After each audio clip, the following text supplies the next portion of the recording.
Clashes have erupted in Ethiopia's Afar region. Reports coming out from there suggesting a number of civilians were killed in Tuesday's clashes. It's reported that heavy weapons are being used by the Tigray People's Liberation Front. The fighting broke out last year in November. Well, for more on the latest, William Davison from the International Crisis Group joining us now. William, good afternoon. Thank you very much for your time here on the Midday View on ENCA. This fresh fighting, why are we seeing this fresh fighting? I mean, just a few months ago, we saw elections in Ethiopia. There was a kind of a lull. From what you know, what has brought about this new fighting?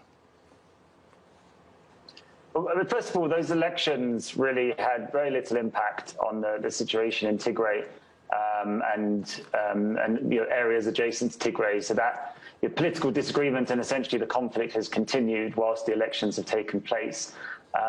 We're really still in the same phase of fighting that has been ongoing since mid-July.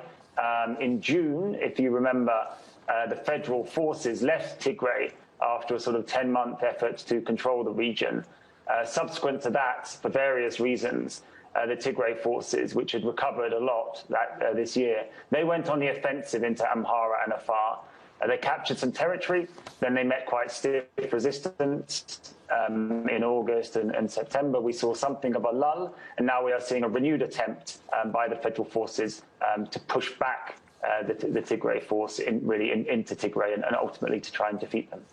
Yeah, just remind our viewers, the Tigray People's Liberation Front, what are they fighting for?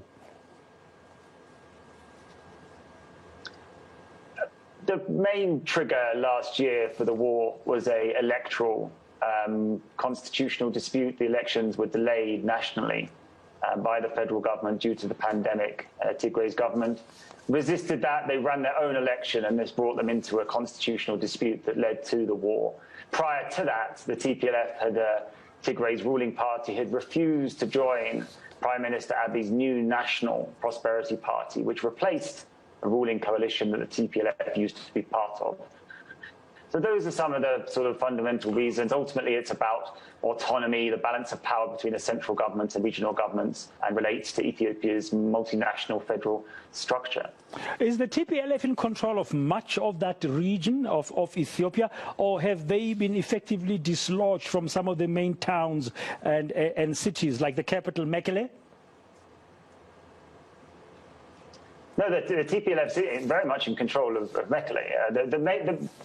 The major pieces of the developments this year were that whilst the federal government, in the form of an interim administration, was governing Tigray, that only occurred until late June. Then the sort of rebel forces, the Tigray resistance, put so much pressure on the federal military and administrators that they left Tigray. Since then, the TPLF has been back in the seat of the regional government in Mekele and almost all of the rest of Tigray.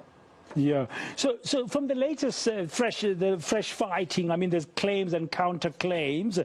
Who's making what progress? And very briefly, I mean, the Ethiopian armies saying it's on an offensive, but TPLF saying no, they are not being dislodged at all. What can you share with us, the latest from the ground? Well, unfortunately, as you say, I think that claim and counterclaim situation is that's sort of where we're at the moment. This latest bout of fighting has really just got going. We know where it's centered in areas of northern Amhara, which the Tigray forces are occupying. It really is very hard to say at the moment what is actually sort of transpiring on the battlefield. All we could really be certain about, unfortunately, is that for now, rather than prioritizing a disastrous humanitarian situation through a ceasefire, looking towards political negotiations, which is what needs to happen for Ethiopia's overall stability. Unfortunately, it does look like for now we're locked into more fighting, and for now that's primarily in northern Amhara region. Yeah, there's a humanitarian crisis as well, as you say. Thank you very much for your time and some of the insights and what's been happening there in that part of Ethiopia. Now,